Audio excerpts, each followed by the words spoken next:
Hello friends, I'm Kayla and I am celebrating my 10 years on BookTube.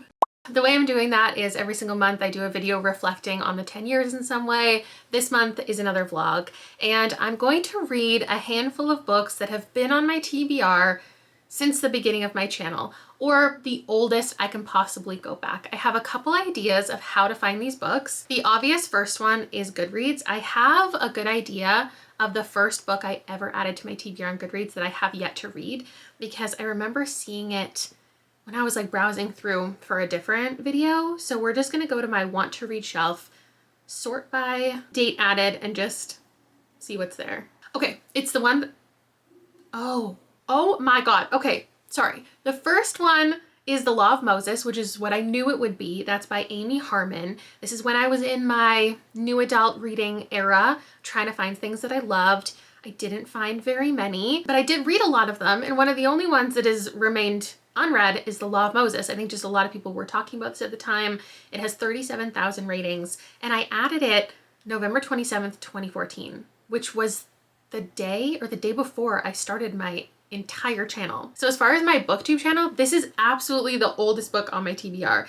The next one I was not expecting, but it makes sense, When the World Tips Over by Jandy Nelson. When I added this, I can't believe I added this in February of 2015. That's how long, 10 years that Jandy Nelson had this book announced and was like working on it and leading up to the publication date. That's so wild. It was called, when I originally added it, Fall Boys and Dizzy in Paradise.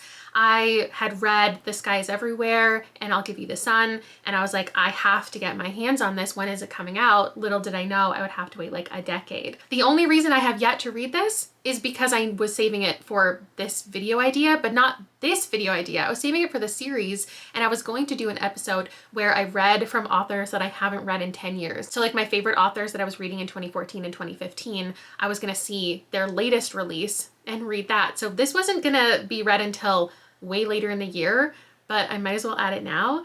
Next is like Sleeping Beauties, Creepshow, The Age of Miracles, The Unseen World, Out of the Ice, The Tidal Zone. I'm not going to add any of these because I want to gather books from other places, and I already have 2 from Goodreads now. My next idea was to go to my channel, naturally, and my oldest videos and find like the very first time I ever filmed a TBR, and or watch my first TBR shelf tour. I can't go back and watch all of my first hauls because I've already done reactions to that. So the first things that I ever posted are tags. I guess I did a Christmas booktubeathon TBR. That's the first TBR I ever posted. It was 5 minutes. I'm assuming I read everything in this already. Hello, my beautiful internet friends. Wow, that's a look. Okay. My beautiful internet friends. Do you want me to start calling you that again? I'm doing a bookathon. It's my first bookathon, and It's a readathon. super excited. Should we look at her shelves? Oh my God. Okay, first of all, so many things I haven't read. Ben-Hur, The Da Vinci Code. You guys, 10 years ago, I owned The Da Vinci Code. Have I read it? Absolutely not. Will I? Absolutely not. Prisoner? I have no idea what that is. Casual Vacancy. The Girl with the Dragon Tattoo. This is just like everybody's free little library. So the first challenge is to read a book with a green and red cover. And my first one was right here. I'm reading it on my Kobo. I actually already started it, so I don't know if I can really count it. But it is I'll Give You the Sun. I love that. I was just talking about Jandy Nelson. Okay, I was gonna read Room. I was gonna read Still Alice. Sloppy First because it's really small and it has red and green on the cover, so it can qualify. Sloppy First. Have I read Sloppy First? It looks familiar. It's like Jessica Darling or something. Have I not read that? It looks so familiar. Is that just because I owned it for so long? Oh God. Thank you very much for watching, and I will update you at the end of the bookathon and tell you. Yeah, update us. All right, I look like somebody who's just participated in a 3-day bookathon. Oh my God, do you guys remember the owl vase and the thumbs up? I gave it a 5 out of 5. So I got to read Still Alice, and I enjoyed this a lot more than I thought I would. On Saturday night, I read The Coincidence of Callie and Caden on my Kobo. I have been going through a lot of new adult books. I think this was the 6th or 7th one that I read this month, and it was probably my least favorite. And then the last book I read on Sunday night, last night, was Room. Okay, so I did read everything I intended to read for the readathon. Sloppy First was like a backup option. Do I consider that right now.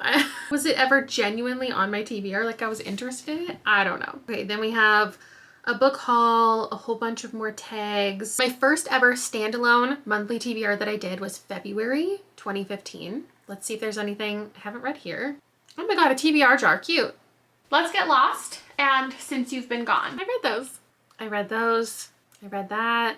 I read that. And then if I get to 8 books this month, since that is my goal every single month is to read 8 books, if I reach that goal, I'm allowed to do some rereads. I want to reread all of the books becoming movies like the month before they come out. Okay, I completed that. Let's just take a look at the TBR shelf tour. The first one that I ever posted was August 2015. And I'm gonna grab 2 things off of here, I think.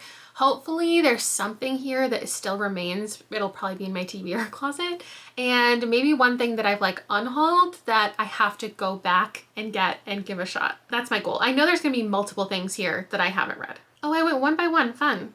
Elizabeth is Missing by Emma Healy. The Secret Place by Tom Rob Ford. The Rosie Effect by Graham Simpson.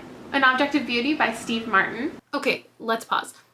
This is the first half of the TBR shelf tour done. Love how I can hear Liam like squawking in the background. Okay, that top shelf, let me do some stats. 1, 2, 3, 4, 5, 14. Let's call it 14 books here I never read and I unhauled. I don't think I own anything from this top shelf. I've DNF'd quite a few of those, like 15, did I say 15? Whatever it is. Falling Kingdoms is such a crazy thing that I owned. Let's do the second shelf. 20s Girl by Sophie Kinsella. The Choice by Nicholas Sparks. The Girl with the Dragon Tattoo by Stieg Larsson. Becoming Jane Eyre by Sheila Kohler. Serena by Ron Rash. These Girls by Sarah Pekkanen. In the Woods by Tana French. The Slap by Christos Tsiolkas. How to Love by Katie Cotugno. A Million Little Pieces by James Frey. Lost and Found by Brooke Davis. Beautiful Oblivion by Jamie McGuire. Even Adam by Michael Grant and Catherine Applegate. Extras by Scott Westerfeld. Shiver by Maggie Stiefvater. Shelter by Harlan Coben. All the Light We Cannot See by Anthony Doerr. Outlander by Diana Gabaldon. 28 of those books I counted as I did. I haven't read. What? There's only like 40 books on that shelf. Okay, I get it. It's a problem. I've acknowledged it. I don't do this anymore, and I've talked about this. I used to go to Share. You could get $1. It was $1 a book, but you could also go in and get a bag, and it was $5 a bag, and I could fit like 20 books in there. And I just wanted colorful shelves. I wanted rainbow shelves. And so I just bought all of the colorful books, even if I didn't want to read them. It was just like if I had heard of them or not. I know there are ones here that you would tell me to read because you've probably told me to read it for a decade. I'm definitely not reading Outlander. I obviously like The Girl with the Dragon Tattoo is really popular. I just have no interest in any of these books. I want to find something that I actually might still want to read. Okay. Oh, we have a bunch on the top of the dresser. Twilight, New Moon, Eclipse, The Short Second Life of Bree Tanner, and Breaking Dawn, all by Stephanie Meyer. Middlesex by Jeffrey Eugenides. Fallen by Lauren Kate. Hush Hush by Becca Fitzpatrick. The Kite Runner by Khaled Hosseini. Miss Penumbra's 24-Hour Bookstore by Robin Sloan. And A Great and Terrible Beauty by Libba Bray. That is all the shelves in their glory. Okay, there's like 15 books there that I also have not read. I don't think anyone would actually tell me to read Game of Thrones. Like maybe if you don't know me, you would. I'm gravitating towards The Kite Runner because I know I still own that and I've always intended to read it. I think I also still own Middlesex. That was something that I considered reading in the New York Times Best of the Century list. And then Mr. Penumbra's 24-Hour Bookstore, if you've been following me for a decade, you know that I owned 2 different copies of that because I loved the other one more and I was in my era of just like owning multiple copies of books that I hadn't yet read. And then I unhauled like both of them. I definitely don't own that anymore, but people have recommended it to me and I'm interested in other Robin Sloan, but I feel like I have to read that one first. So I'm gonna add these 6 books to my TBR. And if I DNF some of them, that's good and great and I'll still discuss it with you, but we'll see what I get to. I need to go find some of these books now. Some of it's silly stuff, definitely not on my TBR. Some of it is like impactful things that I just never got around to, but I'm sure they'll still be good. So, oh, we'll see.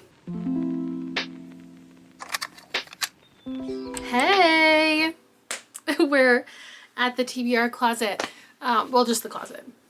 This is the closet. This is the TBR portion of the closet. It's a mess in here.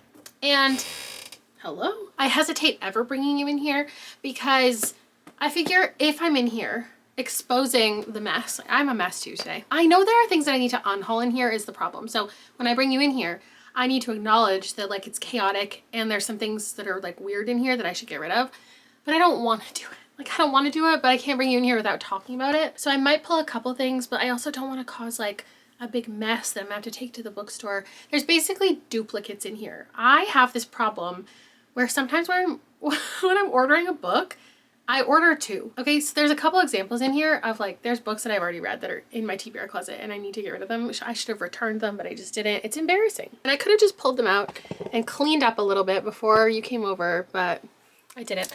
Or I'll put a light in the closet. It's just like really good for me, I think. What am I looking for? Middlesex and the Kite Runner. I have a feeling I got rid of Middlesex. Often astonished by the things that some of you remember about my videos and my life. So maybe someone has a memory of me donating Middlesex because I have like a loose memory of that happening. Definitely didn't get rid of the Kite Runner because that wouldn't make any sense. And I don't think it's on my TBR shelf. Sorry, I can't film in here. Like I can't be in here and you in here at the same time. It just doesn't work. Here, I'll crouch down and then you can see me hunting for my books. Ah! Okay, not there. Not there. Not there. Come over here. What are you doing? Why is my closet door suddenly creaking like I'm in a horror movie? I don't see it on the... It's like brown, I think. It has a brown spine. Let me know if you see it. You can't really see anything. Okay, of course it's on like the last shelf. Oh, look. Another copy of... Like, I need to get rid of this. I already read it and I read a different copy.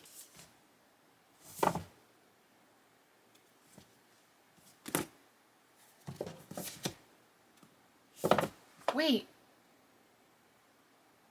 Where the fuck is the Kite Runner? Oh wait, I didn't check the top level. Here we go. Why would it be up here? This top shelf is books from authors that I've read from before, and I don't think I've ever read from Khaled Hosseini. What's happening? Hello?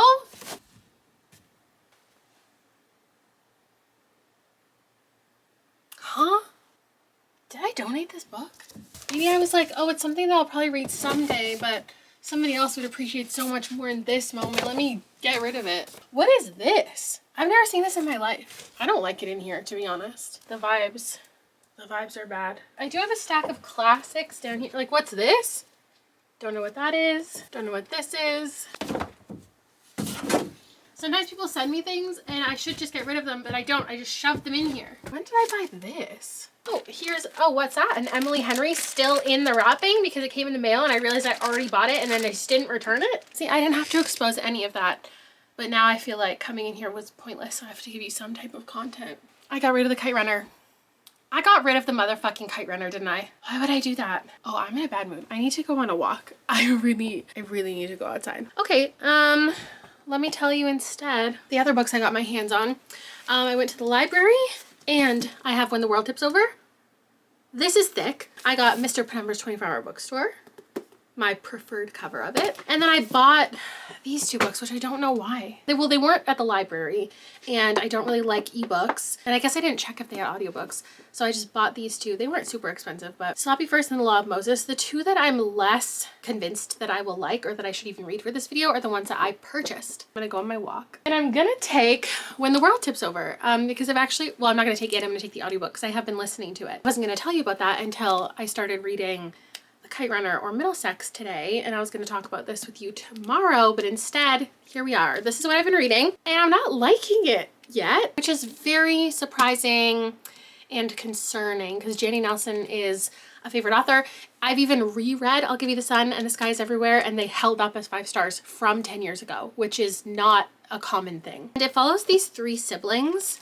Their names are Dizzy, Miles, and Winton, and they have a difficult relationship with each other and their parents, and they're just at this pivotal point in life when they all individually meet this girl whose name isn't in the synopsis, so I'm not sure if I should tell you it or not. But the fact that this is a good point, her name isn't in the synopsis, makes you think that she's not going to be like the main character of this book, but she is. Like, she is the main character of this book. She's the main focus. We're getting so much of her backstory, her childhood, and that's totally not what that's not the book that I thought I was reading. I thought it was like these 3 siblings, and they all kind of like fall in love with the same girl, and they have this like interesting dynamic, this crazy thing that they all meet her independently, and then she's just like so, I thought she was like maybe this kind of like magical creature, because some of Jandy Nelson's writing is very, well, in here too, it's like very metaphorical. It's like a little bit, and I didn't know if she was like a real girl or they were hallucinating her, but she is the focus of the book. And once it started getting so much of her POV, that's when I got so much less interested in the book. And I hate that, because a lot of books will introduce a character like this and she's the, you know, manic pixie dream girl, and they don't give her a personality. She just exists to further the plot for the main characters. And so objectively, I don't want that for her. But then when the book is so heavily focused on her, I just find myself not super invested. I don't know. I'm probably halfway through it, and I'm gonna pop in my headphones, go for a nice walk, and see how I feel about it as it continues. Like right now, it's beautiful writing for sure, and I like exploring all of these dynamics, but it feels like a 3. It feels like a really average YA to me. Considering I've been waiting for 10 years for this book, I don't know. I think it is partially because I pretty recently finished Wild Dark Shore by Charlotte McConaughey, which is such an excellent ensemble cast following teenagers who are siblings. Am I crooked or are you crooked? That was so beautiful and so interesting, while also being like clearly an adult novel, that I'm just reading this thinking it should have been an adult book. The things that she wanted to include in here, and navigating all of these different feelings and emotions, and then also introducing all these family trees and like mothers and fathers and their perspective and different timelines and just how everything connects and how slow this feels. It should have been an adult book, and there is the possibility of writing an adult book still starring teens that feels like it's written for adults. And just the further this book goes on, and I wonder, like, is this something that Jandy Nelson was writing for 10 years, and therefore the beginning perhaps was written 10 years ago, and the end, I haven't quite finished it yet, but the end was written like a month ago? Could that be how it was written? Or maybe it was all more recent than that. But I do think that there is a difference between the beginning and where I'm at. There's this progression with the plot and who we're following and whose perspective we're getting and the emotions that we're navigating, that just feels like as she wrote this, she wanted it to be more expansive than she realized. And I love Jandy Nelson's writing. So it's so disrespectful to say that maybe this was, and because so many people love it. So it's obviously just me, but it feels like maybe it was outside of her, I don't want to say capabilities, but just like typical style, typical coverage, that it just is really messy. I feel like this is really chaotic. All of the characters and the way that they're being introduced gets like convoluted, gets almost confusing to the reader. And I just don't think it's necessary. And then there's so many moments that are hammered home so much, like these relationship dynamics, that we get an idea of a relationship. I don't want to spoil anything. And like plot wise, this is about nothing. Like there isn't really active plot moments. It's just dialogue, it's conversations, it's relationships, it's navigating and learning about how all of these pieces are connected. So because there's very little plot, it feels like I can't really spoil anything, but I also don't want to spoil the very little that is in here regarding relationships. So it'll introduce something and we'll get like kind of an end idea of how this relationship ended, and then it'll say like someone's feelings on that thing, but then it'll say it again, and it'll say it again, and it'll say it again. And I can say with certainty, this could have been cut down 100 pages with the repetitive nature of certain things. There's this one conversation point that keeps coming up about people thinking for a second they might be related and then finding out they're not related. And the book is like hammering home so aggressively they're not related. It's like Jandy Nelson wanted to be like, don't worry, I'm not writing an incestuous story. It's not that. And then says it over and over and over again. I like her idea of covering different generations and seeing how everybody was handling things throughout the years, because that's not how her other books necessarily existed. Maybe she didn't realize how messy it was all getting, and like we didn't need certain characters for this book to still land the way that it does. I'm really curious because Goodreads has, you know, mostly adult users. I wonder if this is landing for teens the way that it is for the adults on Goodreads who are giving it the 4-point-something average rating. Because this is a really long book to commit to when very little is happening, and the emotional turmoil is valuable, and that's why I'm going to give it like a 3 by the end, because the writing's beautiful. She's saying important things. There's certain representation that I definitely love, but I just don't know that this has the impact that the other books did or that I was expecting. All right, I have finished my book, and yeah, it's a 3. I do think the ending was nice. Everything that I already said about it is still true and valid. I think the book is building to so many romantic relationships, too many of them going on, that all the family dynamics that are then introduced become the focus. Yet the book is clearly building to these romantic relationships. And so I don't feel invested in any of like the 4 that we were exploring, because we had so many perspectives and there was so many different generation things happening and so many ideas introduced that it just got too muddled for me to care about any one person. But I do understand like why it's as long as it is to develop all of those characters and relationships, but the page time is not allotted properly. I really thought this was going to solidify Jandy Nelson as an all-time favorite after 10 years. Obviously the book hadn't been out for 10 years, so it didn't feel like, oh my God, I finally got to it. And it wasn't worth the time that I put it off for. I didn't put it off. I was just awaiting it, and it didn't live up to my own hype. So whatever. I think maybe the next one could. And it's more of like it's been on my TBR. It's existed for 10 years and I've been putting it off for 10, and maybe it'll be great. Okay, so Liam starts baseball in like a week. So the boys are playing catch. Is it windy enough that I need a little fuzzy thing on my microphone? Reading update. I've started The Kite Runner. And I thought, I guess all I knew going into it was about a child in Afghanistan, and it was his, like there was something like it was about his childhood. So at this point in the book, I listened to the audiobook. The library has it, so I'm going to stop on the way home. But I listened to the first like 25% on audio, and they have left the country and now they're in America. And so it was only the first quarter that was his childhood, and now I think it's going to be like throughout the rest of his life. It's already made me so sad multiple times. Our main character has this friend, and his friend experienced something really traumatic. And instead of supporting that friend in that moment, he like rejects him and pushes him away. And it was just so sad. There was a couple different scenes where I took a little note on the audiobook and I was like, this is so fucked up. And I know people say that this book makes them cry, and I just like, I imagine they come back into contact with each other at some point, because the synopsis does talk about like their friendship and everything. The Kite Runner is in reference to a game, and it does kick off like the traumatic event where they're basically flying kites, and it's like a battle. You have to like cut other people's kites. But now him and his father have moved to the States, where I think we're in 1981 at this point, and they're just experiencing a different life than they have before. They had money, they had power, they had a lot of friends and connections, and now that's not the case in their new life, even though there are certain things that are better. So I'm interested to see what's going to happen, but I do think this is going to be more of just a sad time the entire time. I don't know if it's going to ebb and flow, but it just feels like something that's going to be heavy the whole experience. But I'll update you when I have the book. Someone tell the world how good of a pitcher I am, please.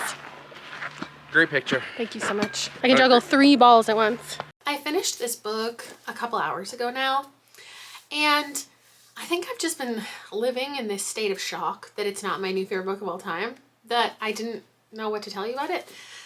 So I've started in on Mr. Penumbra's 24-hour bookstore, and I'm just starting to be worried that this video is kind of a flop. I didn't dislike this book. It definitely pulls on your heartstrings the way that it intends. Like, isn't it shocking that I didn't love this book? The way that people have told me to read this over the last 10 years, and like every single time I go into the TBR closet or mention like the books that I have or the New York Times list best books of the century, like this book comes up so much. It's like, you have to read this book, you have to read this book. And what I will say is it makes sense. Like, everybody telling me to read it makes sense.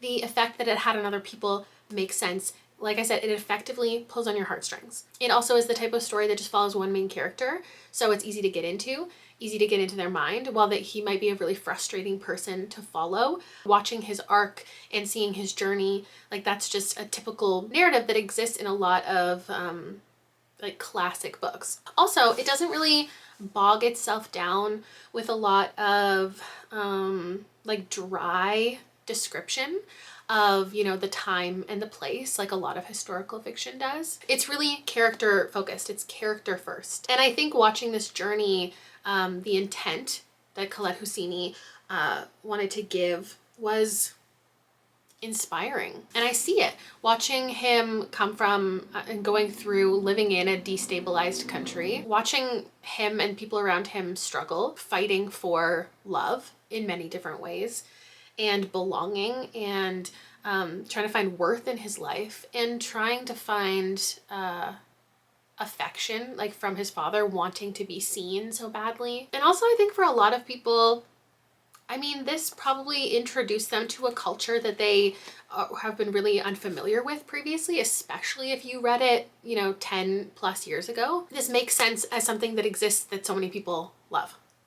I'm giving it a 3. And I don't think I have like a good enough reason why, which is why I almost told you I wasn't gonna rate it. I just, at the end of the day, thought that this was a little more simplistic than what I was expecting.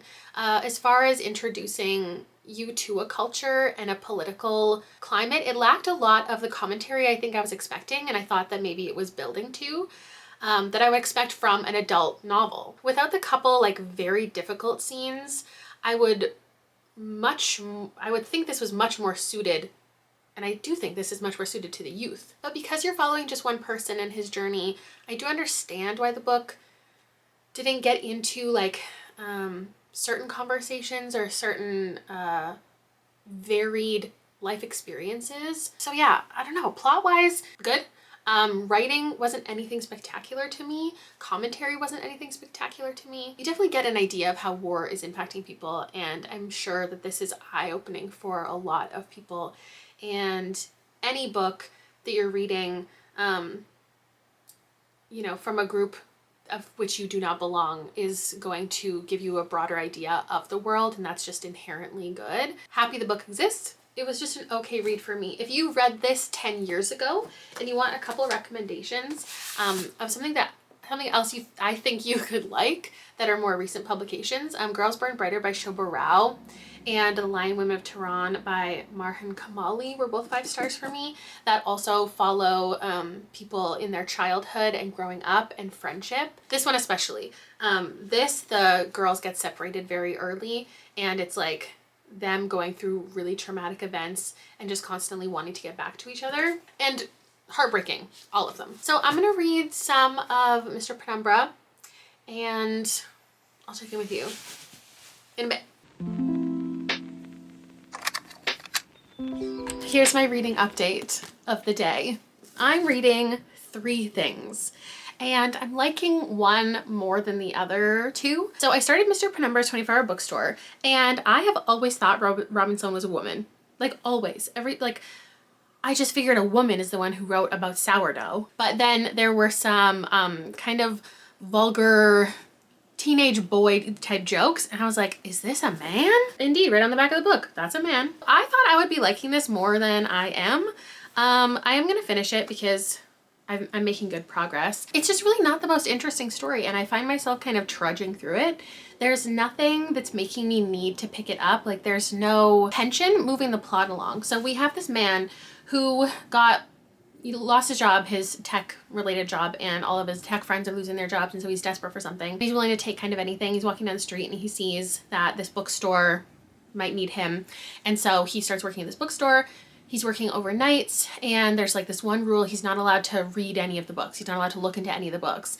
And he has to, he sounds so intriguing, he has to write down everything about every patron that comes in. So like what they look like, what the book they're looking for, how anxious they seem. So clearly there's something like more going on with this bookstore, and that is what you uncover.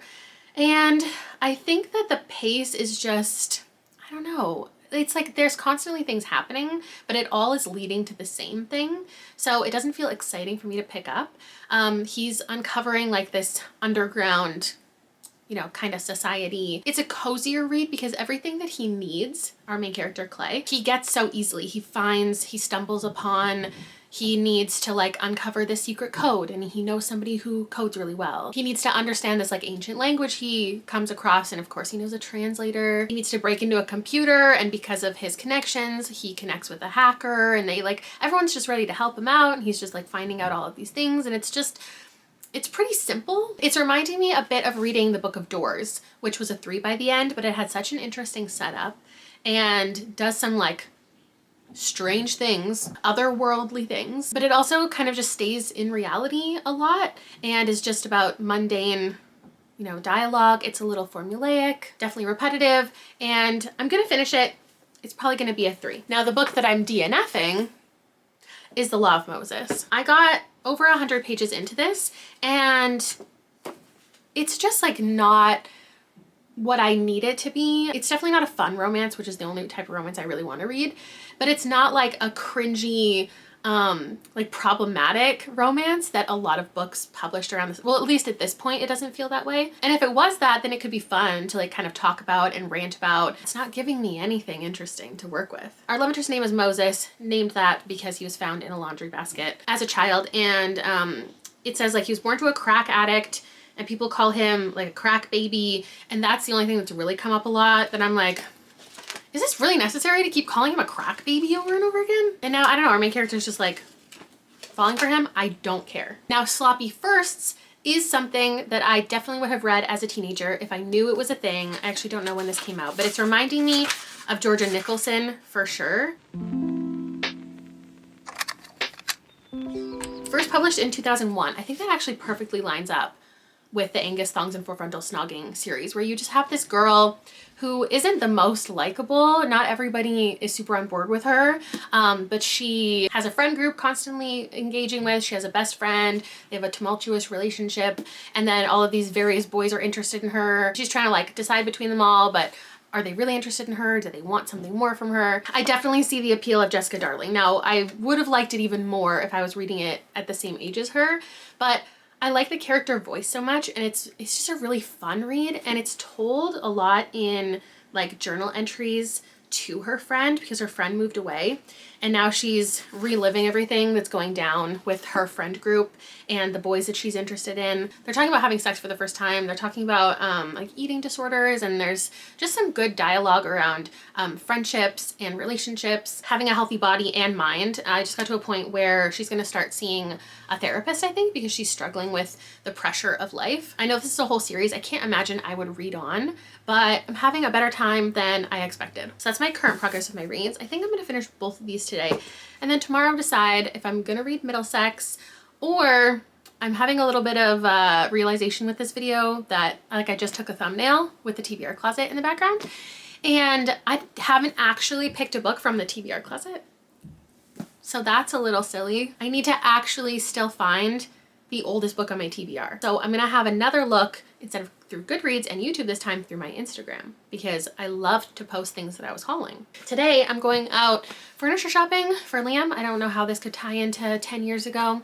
10 years ago we moved in here and he had a bed, and 5 years ago I bought him a different bed, and now he's outgrown that bed, so I need to get him another bed. I'm also gonna pick out myself a new mattress today. So yeah, that's what I'm up to. Cool. Hello.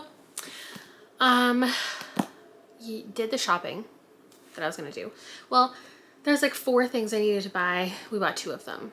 Liam got a new desk and he got a mattress. It's currently on the floor because the bed frame, we couldn't find the perfect one. So now I ordered that online, and a new dresser online. And now his room is so crammed. But but at least he doesn't have to climb up a ladder meant for like 8-year-olds every night. As far as books, okay, I finished this and my thoughts remain the same. I actually think it got like less interesting as the book went on, and I'm giving it, I still want to give it a 3. Maybe I sounded like I actively was disliking it. I like the idea. I like being surrounded by books.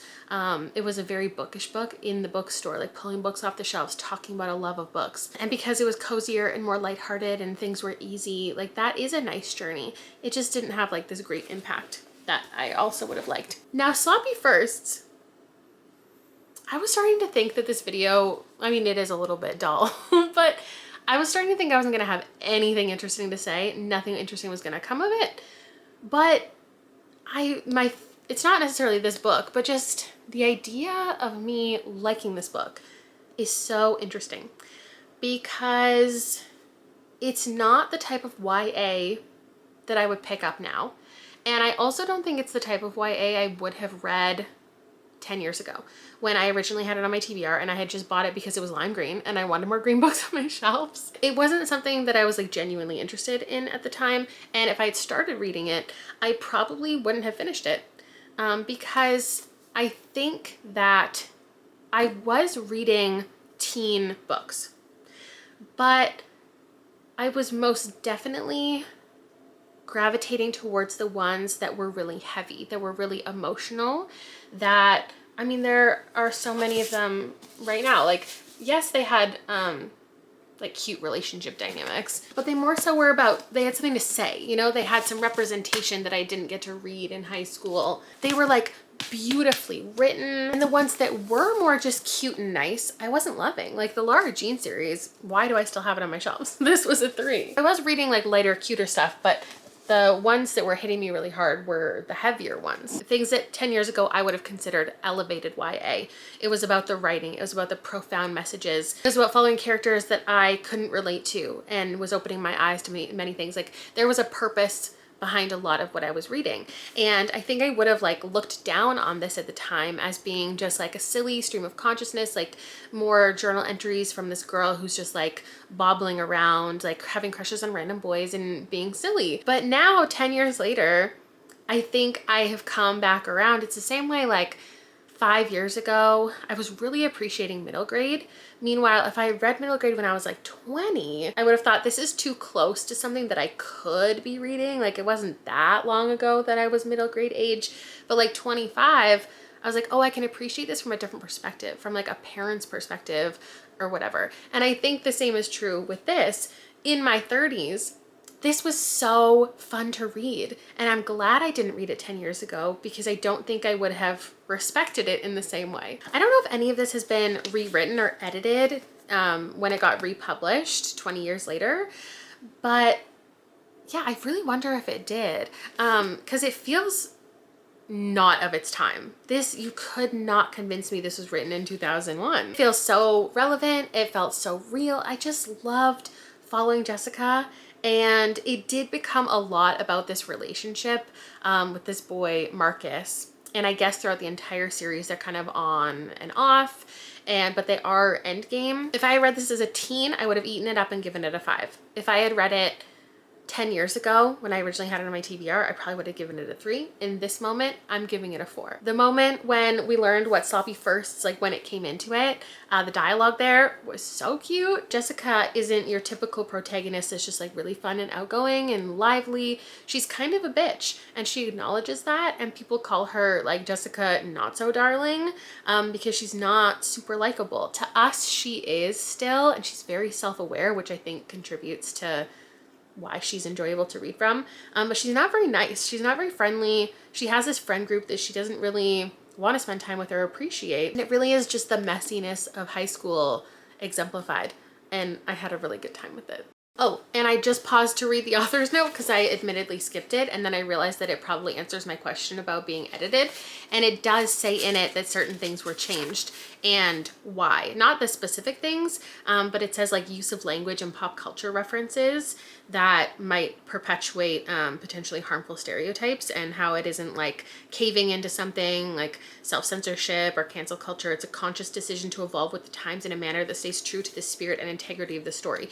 There are a couple moments in here that I think like I can recognize where certain words, even slurs, could have potentially been used because of this being written in 2001 and knowing the language that people around me used. So if you have an older copy of this and you reread it and you cringe, know that this one is without any of that. Good morning, final day of the vlog. I'm gonna go back on my Instagram. It's gonna take a minute. Hopefully something from 2015 is hauled and this still is a 10 years on my TBR type thing. Oh my God, I finally made it to the bottom. Okay.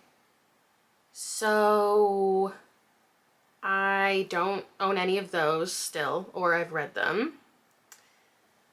Still true with that one. Let's go a little bit into 2016. I just saw Kurt Vonnegut, which I think I started building my Kurt Vonnegut collection in 2016, so I wouldn't be shocked if I'm gonna end up reading something from him. The Bees is here. I was just talking about that the other day. I want to do a bug vlog, and I was like, there's a book about from the perspective of bees. It's because I already owned it. Apparently I don't anymore. Oh my gosh, it's Chuck Palahniuk. I kind of saw that coming, but didn't. January 2016. Okay, so not quite in 2015, but this is Invisible Monsters, and it's autographed on the front, which is so crazy. I found it for $3 at the thrift store. And I know that's still in my TBR closet because I definitely still own it. Actually, a section of this should have been like telling you why I didn't read it in 10 years. So the Jenny Nelson, obviously I didn't read it in the last 10 years because it hadn't come out yet. Mr. Penumbra's 24-Hour Bookstore I didn't read in the last 10 years because I didn't really even know really what it was about. I don't think I've ever heard anybody talk about it. I just knew that it was a book about books, and I figured if I leave it in my closet of books, one day I'll want to read it, but nothing ever convinced me to. I guess I eventually got rid of it. I didn't even tell you why I'm picking this new book because I started Middlesex and I wasn't into it. I am not really into Jeffrey Eugenides' writing, and I think that's going to be an unpopular opinion. I didn't like The Virgin Suicides when I loved the movie. I've DNF'd something from him. I can't even remember the title. And this one, it feels more like a generational family thing, like we're going to follow different family members, and I just didn't love like the humor inserted, and I feel like I should, but I just don't connect with it. And if I was reading it for like the representation of an intersex character, I have read multiple books by intersex authors. Meanwhile, I've heard that's not even like the main focus of the story. The point is just like the family stuff and the character journey. I listened to the audiobook and it just didn't do anything for me. Sloppy First I didn't read in the last 10 years because I'm pretty sure I unhauled that maybe within a year of hauling it, and it wasn't really genuinely on my TBR. Oh, and the Moses book because I very swiftly went through my new adult romance phase. Got in, got out. Now let's find Invisible Monsters. And now, it's right here. I'll be able to finally say, I have read the oldest book on my physical TBR. I have owned this the longest of anything. And I can tell you very easily why this one has been on my TBR shelf for 10 years. And it's because I have never actually intended to read this physical copy. This I just wanted to own because it's signed by him. But I've always planned to read the remix. So this came out in 1999. And from what I understand, Chuck Palahniuk had this idea of how to write this book, and he wanted it to be like you don't read it in order. So it's kind of a, I don't know if it's a choose your own adventure, like you choose what chapter to switch to, or if the book, he wanted it to tell you like skip to chapter 10, go back to chapter 2. And his publisher or something didn't want to do that. But then it got republished, I don't even know what year, and he did get the opportunity to reconfigure it so it was like that. And so this I'm just owning to own, and I always imagined I would borrow the remix version and read that, and this would just be like a thing that I have. So what I'm gonna do is I'll take this and I'll grab the audiobook, and maybe the audiobook will tell me how to read it and then I can physically read along with the audiobook for a bit and see if it does match up properly. And then maybe I can just find like a thing online that says what chapter order I'm supposed to read it in. I hope that's how it is and it's not like a completely rewritten book. I'll find out. I have quite a few Chuck Palahniuk's on in my TBR closet. I read Fight Club, you know, when I was maybe a teenager, or did I see the movie when I was a teenager and read the book older? I don't remember. And then I know that I've read other books by him, but again, I was a teenager and I can't even remember if I liked them or which ones I read. So I have a collection of them somewhere in here and I've always been like, someday I'm gonna read the entire backlist, but I just never have. So starting here is what we're going to do. Okay, here's the thing. At the end of a messy vlog, I'm gonna leave you with a really messy review. I couldn't update you while I was reading this because I had no idea like what was even going on and how I felt about it. But I will say it's a 4-star. This is about a character who has become disfigured by an accident. And I think that a lot of the language in the book is uncomfortable. It's even distasteful at times regarding other various things as well that I think are supposed to be like twisty and shocking. And I kind of don't know how to feel about the book overall, but the experience was just so interesting and I had such a good time reading it that I just have to give it a good rating.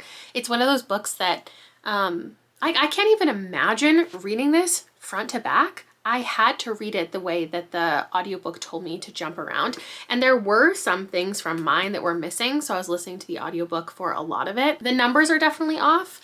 Like the chapters, it's like, go to chapter 3. That's not chapter 3 in my book, but it was easy to find my place when I needed to. And there were some moments where someone else was narrating the story other than the main character. And that just brought it to such a great place. It was something I really liked. There were moments that looped. So it was like I was in chapter 16 and it was like jump to chapter 30 and then at the end of chapter 30 it went back to chapter 16 and then back to chapter 30. So I had to decide at the end of either chapter 16 or chapter 30 if I wanted to continue to 17 or 31 or if I just picked a random place in the book to start. I think there is some guidance there's like a PDF or something that comes along with the ebook that helps you, but I didn't need any of that. Like the little bit at the end of each chapter helped me enough and then I kind of just guided my way around. Such a unique experience. I like a book that does this. Like I like the idea of it. It doesn't always land. And because this landed so well as far as just being like quirky and strange, but the story still had some heart to it. I think it could have definitely had some different messaging or gone further with messaging. There was some introduction about like beauty standards and striving for perfection and struggling with your physical appearance. But I don't know if I can even give you like a good takeaway. I don't know if I could sit here and give you like a 10-minute review of this book and really express what it was trying to do, what it succeeded at. I just know that I had such a good time reading it.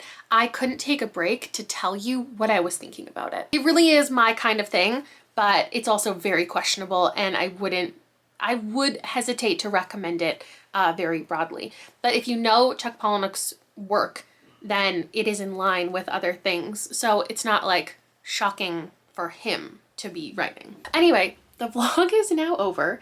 Thank you so much for watching. I feel like it was a bit chaotic, but also dull, might I say, at the same time. Not full of any like incredible brand new favorite books, but I had different feelings about certain books than I thought I would going into them. So that is what's valuable for me. Hopefully this vlog was interesting for you, and I will see you next time with something else. Bye!